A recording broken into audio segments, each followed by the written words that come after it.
Welcome back. Speaker of the House Mike Johnson put forward yet another continuing resolution bill to keep the government funded until December 20th, after the Speaker failed to consolidate Republican support and he failed to peel away enough Democratic votes.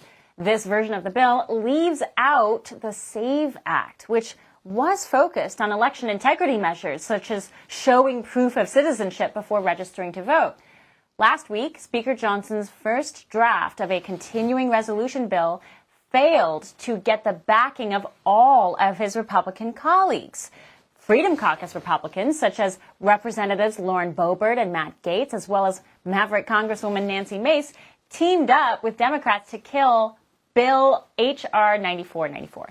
Johnson now is going for a very narrow, bare-bones approach, in his words, to get the bill over the finish line, trying to get as much broad appeal as possible. Now, continuing resolutions are temporary funding measures to enable the federal government to continue operating, even when the legislative and executive branches have not yet agreed on the next annual budget.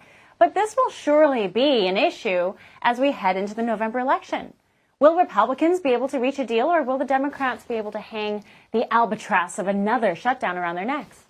Republicans and Democrats have this week to get to work. Joining us now, someone who is never afraid to speak his mind, especially on matters like this, Congressman Matt Gaetz. Welcome.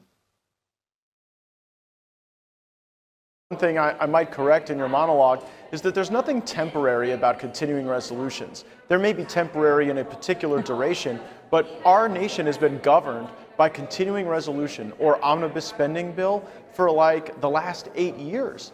And it's disappointing, and it's the reason we're $37 trillion in debt. We're adding $1 trillion to the national debt every 100 days. And the reason that is permissible in Washington, D.C. is because we do not review single subject bills where each agency has to defend their budget. That is the reform I am relentlessly fighting for here, because I think it's the only thing that will save the country. Like, if we did everything else right, if we created peace in the world, if we secured our border, if we had safe streets, we will still lose America if we devalue the dollar to basically nothing. We will still lose America if we're tipping past $50 trillion in debt. So that's why there's a group of us who do not support continuing resolutions. We prefer single subject spending bills.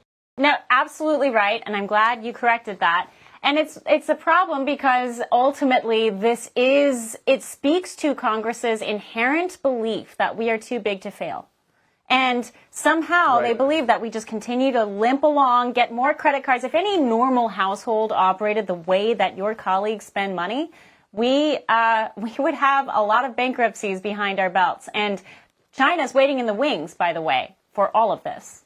No, you're absolutely right. And the debt that we aren't borrowing from China, we're essentially having the Fed purchase about a third of the debt. And that drives interest rates. And so if you're wondering why your starter home is now your forever home, if you're wondering why you might have to pay twice as much in interest on buying a car, it's because the federal government continues to spend money without programmatic review of the different things that work and the different things that don't. And by the way, this ought to be bipartisan.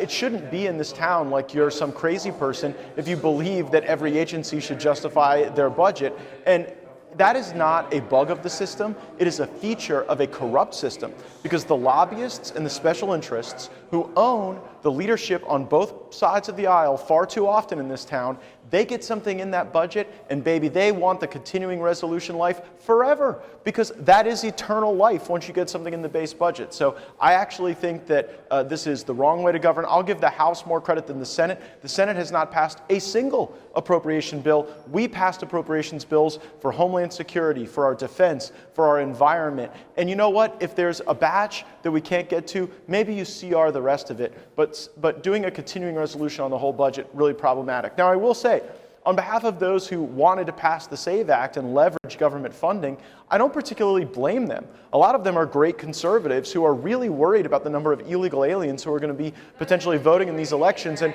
where you have a Secretary of State who might be willing to enforce the law, you've got to give them the strongest possible hand to do so. So look, even as we're having this discussion, the halls of Congress are buzzing with whatever we could do to reinvigorate our election integrity efforts in this government funding battle.